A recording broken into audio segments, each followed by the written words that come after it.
اماں مجھے پیسے چاہیے، بس میں نے کہہ دیا تو کہیں سے بھی لا کر دے، یہ تیرا کام ہے۔ 20 سالہ علیان ماتھے پر بال ڈالے چینخ چینخ کر اماں سے کہہ رہا تھا۔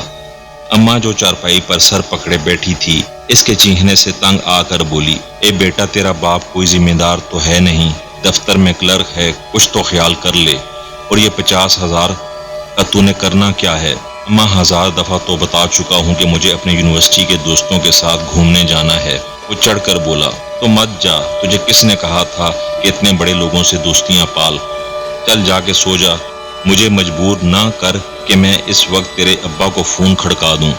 اماں نے بھی دو بدو جواب دیا، نہیں سونا، میں جا رہا ہوں، مجھے رہنا ہی نہیں ایسے گھر میں جہاں پائی پائی کے لیے تڑپنا پڑے۔ یہ کہتے ساتھ ہی وہ ایک جھٹکے سے دروازہ کھول کر باہر نکل گیا، اور اماں تو بس ارے ارے کرتی رہ گئی۔ چھوڑ دے اماں، کیوں اپنا دل جلاتی ہے؟ کچھ گھنٹے باہر رہے گا تو خود ہی دماغ ٹھکانے آ جانا ہے اس کا۔ علیان کی بڑی جمیلہ بہن بولی، سچ ہی کہا ہے کسی نے، اولاد بھی ایک آزمائش ہے۔ یہ کہہ کر اماں بوجھل قدم اٹھاتی اپنے کمرے کی سمت مڑ گئی۔ علیان گلی سے نکل کر مین روڈ پر آ چکا تھا۔ پوری سڑک سنسان پڑی تھی۔ رات 11 بجے کا وقت تھا۔ دسمبر کی اوائل کی راتیں تھی اور سردی اپنے جوبن پر تھی، جس کی وجہ سے زیادہ تر لوگ تو گھروں میں ہی دبکے رہتے۔ دھند کے باعث کچھ نظر نہیں آ رہا تھا۔ علیان نے سوچا ابھی ایک دوست کے یہاں رات گزار لیتا ہوں، کل واپس آ جاؤں گا۔ اماں بھی تب تک پیسوں کا انتظام کر چکی ہوں گی۔ وہ اپنے دماغ میں پلان ترتیب دے رہا تھا کہ فتن ایک کھٹارا سی گاڑی اس کے سامنے آ کر رکی، جو کہ شکل سے آلٹو لگ رہی تھی۔ علیان نے سکون کا سانس لیا کہ چلو اچھا ہے، ورنہ اس سردی میں کیا خوار ہونا پڑتا۔ اور پھر وہ گاڑی کا دروازہ کھولنے آگے بڑھنے ہی لگا تھا کہ وہ خود بخود کھل گیا۔ علیان ایک لمحے کو رکا اور پھر جلدی سے گاڑی میں بیٹھ کر ڈرائیور کو پتہ بتایا اور اپنے ہاتھ پکڑنے لگا۔ کافی دیر گزرنے کے بعد بھی جب اس کے دوست کا گھر نہ آیا تو اسے تشویش ہونے لگی۔ وہ ڈرائیور سے مخاطب ہوا، بھائی صاحب یہ اتنا ٹائم کیوں لگ رہا ہے؟ اس نے ڈرائیور کو دیکھتے ہوئے پوچھا۔ ڈرائیور نے کوئی جواب نہ دیا، بس ناک کی سیدھ میں دیکھتا ہوا ڈرائیونگ کرتا رہا۔ علیان نے کن اکھیوں سے دیکھا کہ اس آدمی نے بھی ماسک پہن رکھا ہے۔ دل ہی دل میں ہنسا اور سوچنے لگا، اب ایسا بھی کیا ڈرنا کورونا سے کہ اکیلے میں بھی ماسک پہنا ہوا ہے، جیسے کورونا تو اس کے پیچھے لگا ہے نا۔ علیان ان لوگوں میں سے تھا جس نے اب تک کورونا کو صرف ایک ڈرامہ ہی سمجھ رکھا تھا، اور پھر رات کے اس پہر ڈرائیور کو ماسک پہنے دیکھ کر اسے اچھی خاصی ہنسی آئی۔ اب کی بار علیان نے اس کا کندھا ہلایا، اے بھائی بہرے ہو کیا؟ بندہ ہاں نہ میں ہی جواب دے دیتا ہے، لیکن تم تو کچھ زیادہ ہی بد اخلاق نکلے، اور یہ میں نے تم سے چولستان جانے کو تھوڑی کہا ہے کہ جو بھی تک نہیں پہنچے۔ ایک تو دھند کے باعث ٹھیک سے کچھ نظر بھی نہیں آ رہا۔ علیان ماتھے پر بل ڈالے اپنے اصلی منہ پھٹ انداز میں بولے جا رہا تھا کہ اچانک ڈرائیور نے گردن موڑ کر علیان کو دیکھا، اور علیان تو جیسے ششدر ہی رہ گیا۔ ڈرائیور کی آنکھیں بالکل کالی تھی، نہ آنکھوں کی وہ سفیدی نظر آ رہی تھی اور نہ ہی پتلیوں کا پتہ چل رہا تھا۔ کچھ دیر وہ یوں ہی علیان کو دیکھتا رہا اور پھر اپنا ماسک نیچے کر دیا، جبکہ علیان کی خوف کے مارے دھڑکنیں بے ترتیب ہو گئی۔ اس آدمی کے 2 لمبے لمبے نوکیلے دانت تھے جو کہ منہ سے باہر نکلے ہوئے تھے، اور سارا منہ خون سے گندا ہو رہا تھا۔ اب کی بار وہ مسکرایا اور علیان سے کہنے لگا، خوش آمدید نئے شکار۔ ایک عجیب بھدی سی آواز تھی اس کی۔ علیان جیسے اچانک ہی ہوش میں آیا اور پھر کچھ بھی سوچے سمجھے بغیر دروازہ کھول کے چلتی گاڑی سے چھلانگ لگا دی اور سڑک سے ہوتا ہوا درختوں کے بیچ جا گرا۔ اس کے چہرے پر کافی خراشیں بھی آ گئی تھی، مگر وہ ان کی پرواہ کیے بغیر اٹھا اور اندھا دھند بھاگنے لگا، اس بات سے بے خبر کہ ابھی اور کتنی بلائیں اس کی منتظر ہیں۔ تھوڑی دور جا کر رکا اور گھٹنوں کے بل جھک کر اپنی ناہموار سانسوں کو ترتیب دینے لگا۔ اس یخ بستہ موسم میں بھی اس کے ماتھے پر پسینے کی ننھی ننھی بوندیں چمک رہی تھی۔ وہ کچھ دیر یوں ہی کھڑا ادھر ادھر کا جائزہ لیتا رہا۔ اسے خبر ہی نہ ہوئی کہ کب بھاگتے بھاگتے وہ درختوں کے جھنڈ میں آ گھسا ہے، جو کہ کسی جنگل کا حصہ معلوم ہو رہا ہے۔ تھوڑا آگے چلنے کے بعد علیان کو اپنے سے کچھ فٹ دور روشنی سی نظر آئی۔ اسے تجسس ہوا کہ اس ویرانے میں یہ روشنی کہاں سے آ رہی ہے۔ وہ اس روشنی کی جانب چل پڑا اور قریب جا کر حیرت زدہ رہ گیا، کیونکہ وہ روشنی ایک جھونپڑی سے آ رہی تھی۔ اتنی سنسان جگہ پر جھونپڑی کیا کر رہی ہے؟ علیان کچھ دیر تذبذب کے عالم میں کھڑا رہا اور پھر اس جھونپڑی کے چھوٹے سے دروازے پر دستک دے ڈالی۔ اور انتظار کرنے لگا۔ کچھ سیکنڈ کے بعد دروازہ کھلا اور آلیان کی تو آنکھیں پھٹی کی پھٹی رہ گئی، کیونکہ دروازہ کھولنے والی ایک خوبصورت حسین ترین لڑکی تھی۔ وہ مجھے پیاس لگی ہے، اگر تھوڑا پانی مل جائے، آلیان نے تذبذب کی حالت میں کہا۔ ہاں کیوں نہیں، اندر آؤ، کچھ دیر آرام بھی کر لینا، کافی تھکے ہوئے لگ رہے ہو، وہ لڑکی پراسرار مسکراہٹ کے ساتھ بولی۔ آلیان واقعی تھک گیا تھا، اس لیے وہ اس لڑکی کے ایک بار کہنے پر اندر چلا آیا۔ اندر آ کر اس نے پہلے جھونپڑی کا جائزہ لیا۔ جھونپڑی میں قندیل پر 2 لالٹین جل رہی تھی، جن کی بدولت وہ کافی روشن تھی۔ ایک طرف چارپائی پڑی تھی اور ساتھ ہی لکڑی کا چھوٹا سا سٹول اور میز بھی تھا۔ جھونپڑی کی ایک کونے میں چولہا رکھا تھا، جس کے اوپر ہنڈیا پڑی تھی، اور اوپر دیوار پر تاک سا بنا تھا جس پر کچھ برتن رکھے ہوئے نظر آ رہے تھے۔ وہ لڑکی سٹیل کا ایک ڈول تھامے آلیان کے پاس آئی اور کہنے لگی، لو یہ شربت پی لو، میں تب تک تمہارے لیے کھانا لاتی ہوں، تمہیں یقیناً بھوک بھی لگی ہوگی۔ آلیان نے بنا کچھ کہے چپ چاپ وہ ڈول تھام لیا، جس میں سرخ رنگ کا سیال تھا، اور چھوٹے چھوٹے گھونٹ بھرنے لگا۔ کچھ عجیب سا ذائقہ لگا اسے شربت کا۔ کچھ ہی دیر میں وہ لڑکی ایک پلیٹ اور چنگیر اٹھا کر لے آئی اور آلیان کے سامنے میز پر رکھ دی، اور خود جا کر جھونپڑی کی کھڑکی کے پاس کھڑی ہوگی۔ آلیان نے بغور اس کا جائزہ لیا۔ بلا شبہ وہ ایک خوبصورت حسین و جمیل دوشیزہ تھی، جس کے کالے ریشمی بال کمر سے بھی نیچے تک آتے تھے۔ مگر یہ کیا، آلیان کو اپنی آنکھوں پر یقین نہ آیا۔ اس نے 1-2 بار اپنی پلکیں جھپکی بھی، مگر وہ منظر نہ بدلا۔ یہ اس کی نظر کا دھوکہ نہ تھا کہ بلکہ سچ میں اس لڑکی کے پیر الٹے تھے۔ آلیان نے گھبرا کر نظروں کا زاویہ بدلا اور سالن کی پلیٹ کی طرف دیکھنے لگا، مگر وہ یہ دیکھتے ہی دنگ رہ گیا کہ اس سالن میں انسانی انگلی پڑی تھی۔ اسے کائی آئی، وہ ایک جھٹکے سے اٹھا، جس کی وجہ سے پلیٹ دور جا گری۔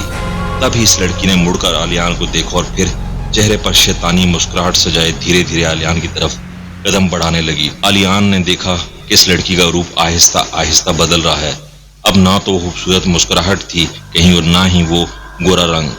اس لڑکی کے ناخن لمبے ہو گئے، آنکھوں کی جگہ عجیب سے کالے گڑھے نظر آنے لگے، گال اس طرح پچک گئے جیسے وہاں صرف ہڈیاں ہی ہوں، اور خوبصورتی نے بھیانک روپ دھار لیا۔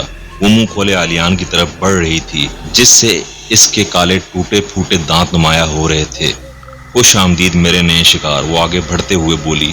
آلیان کے اندر خوف کی ایک لہر دوڑی۔ وہ چڑیل اس کے قریب پہنچ چکی تھی اور اپنے ہاتھ آلیان کی طرف بڑھا رہی تھی، مگر بروقت اس کے دماغ نے کام کیا اور آلیان نے اس بلا کو زور سے دھکا دیا اور جلدی سے دروازے کی طرف لپکا۔ جھونپڑی سے باہر نکل کر وہ پھر بھاگنے لگا، اور ساتھ ہی اسے جھونپڑی سے ایک سیٹی نما چیخ سنائی دی۔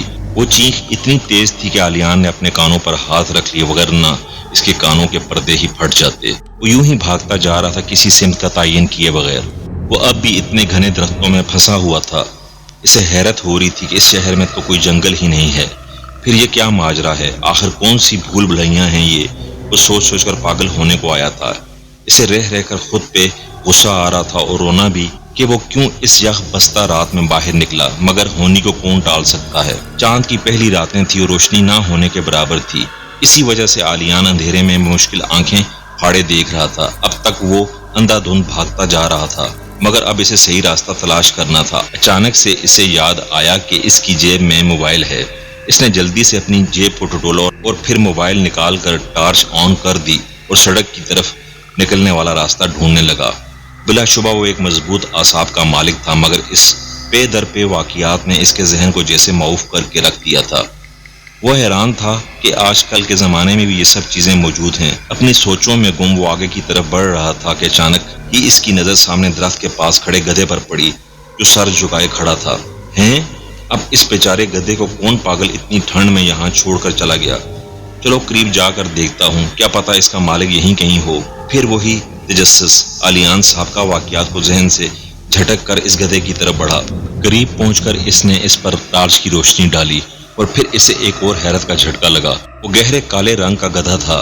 آلیان کو سمجھ نہیں آ رہی تھی کہ یہ چکر کیا ہے۔ رات کے اس پہر یہ گدھا اور اتنا گہرا رنگ۔ وہ اپنی انہی سوچوں میں گم تھا جب چند ساتوں کے بعد اس کی نظر دوبارہ اس گدھے پر پڑی۔ وہ خوفزدہ ہو کر کچھ قدم پیچھے ہو گیا۔ اس کالے گدھے کے کان نیچے کو لٹک رہے تھے، جبکہ اس کا سر اوپر درخت کے اونچے تنوں تک پہنچا ہوا تھا۔ اسی اثنا میں سے وہ سیٹی نما چیخ دوبارہ سنائی دی، جو کہ اس چڑیل کی تھی۔ وہ دوسری طرف سے وہ آدمی آتا ہوا دکھائی دیا، جس کے لمبے نوکیلے دانت دور سے ہی چمک رہے تھے، اور پھر وہ اپنی بھدی آواز میں مخاطب ہوا، یہ میرا شکار ہے، میں لایا ہوں اسے یہاں تک، تم دونوں اسے چھونے کی ہمت بھی نہ کرنا۔ تب ہی وہ چڑیل اڑتی ہوئی کہیں سے آئی اور اس آدمی پر جھپٹ پڑی۔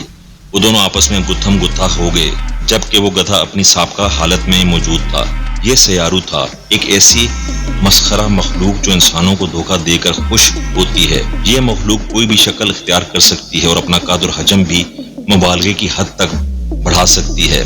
آلیان پھٹی آنکھوں سے ان شیطانی قوتوں کو آپس میں لڑتے ہوئے دیکھ رہا تھا۔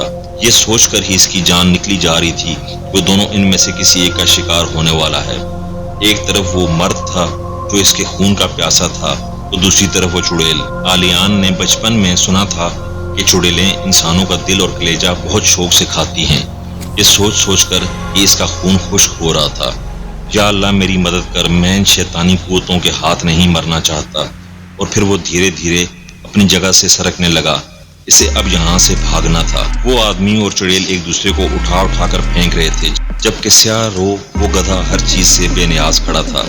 آلیان نے موقع غنیمت جانا اور ایک دم مڑ کر بھاگنا شروع کر دیا۔ وہ جتنا تیز بھاگ سکتا تھا بھاگ رہا تھا۔ کبھی کبھی پیچھے مڑ کر بھی دیکھ لیتا کہ کہیں وہ شیطانی قوتیں اس کا تعاقب تو نہیں کر رہی۔ راستے میں اسے کافی ٹھوکریں بھی لگی، مگر وہ رکا نہیں۔ آلیان کو بھاگتے ہوئے تقریباً 40 منٹ ہو چکے تھے۔ اس کا دل تیزی سے دھڑک رہا تھا، جیسے ابھی اس کی پسلیاں توڑ کر باہر آ جائے گا۔ وہ اپنی گلی کی مرکزی سڑک تک پہنچ چکا تھا اور لمبے لمبے سانس لے رہا تھا۔ تبھی ٹھک کی آواز آئی۔ آلیان نے ادھر ادھر دیکھا اور وہ ایک بلی تھی جو گاڑی کے بونٹ پر کودی تھی۔ آلیان اس قدر ڈر چکا تھا کہ اسے اب بلی سے بھی خوف محسوس ہو رہا تھا۔ وہ گرتا پڑتا اپنے گھر تک پہنچا اور دھڑا دھڑ دروازہ بجانے لگا، ساتھ ساتھ پیچھے بھی مڑ کر دیکھ لیتا۔ فجر کا وقت ہو رہا تھا، اماں جاگ چکی تھی اور نماز کی تیاری کر رہی تھی۔ زور زور سے ہونے والی دستک سنائی دی۔ یہ آلیان ہی ہوگا، ایک تو اس لڑکے کو آرام نہیں، یہ کہتے ساتھ ہی وہ دروازہ کھولنے چلی گئی۔ دروازہ کھول کر جب اماں نے سامنے دیکھا تو ان کے دل کو کچھ ہوا۔ آلیان کی حالت غیر ہو رہی تھی، اس کے سارے کپڑے مٹی سے اٹے ہوئے اور چہرے پر جگہ جگہ خراشیں تھیں۔ اماں اماں مجھے بچا لو، وہ آدمی میرا خون پی لے گا اور وہ چڑیل میرا دل چبا جائے گی۔ وہ خوف سے کانپتے ہوئے بے رب جملے بول رہا تھا۔ اماں نے دیکھا کہ وہ بخار سے تپ رہا ہے۔ وہ آلیان کو کندھے سے تھامے کمرے میں لے گئی اور آرام سے بستر پر لٹا دیا۔ وہ خوفزدہ نظروں سے اطراف کا جائزہ لے رہا تھا اور پھر اماں کا ہاتھ پکڑ کر کہنے لگا، اماں تو یہیں بیٹھی رہنا، میرے پاس، مجھے اکیلا مت چھوڑنا۔ اور پھر وہ بے ہوش ہو گیا۔ اس کی آواز میں کپ کپاہٹ واضح تھی جو اماں نے محسوس کی، لیکن انہیں سمجھ نہ آئی کہ بات کیا ہے۔ کافی دن تک اسے بخار رہا، مگر پھر آہستہ آہستہ اس کی طبیعت سنبھلنے لگی۔ سب نے بہت قریدا کہ آخر اس رات ہوا کیا تھا، مگر جواب دینے کی بجائے وہ انہیں ٹکر ٹکر دیکھنے لگتا۔ زندگی اب اپنے معمول پر آ گئی تھی، مگر آلیان آج تک اس خوفناک رات کو فراموش نہ کر سکا۔ وہ اکثر راتوں کو ڈر کر اٹھ جاتا اور پھر اپنے ارد گرد گھورنے لگتا۔ تو ویورز، کیسی لگی آپ کو آج کی ہماری یہ کہانی؟ ایسی اچھی کہانیوں کے لیے ہمارے ساتھ جڑے رہیں، میرے چینل کو سبسکرائب کریں، بیل آئیکن کو دبائیں، آل نوٹیفیکیشن پہ پریس کریں، لائک کریں، شیئر کریں، کمنٹ کریں۔ Thank you so much.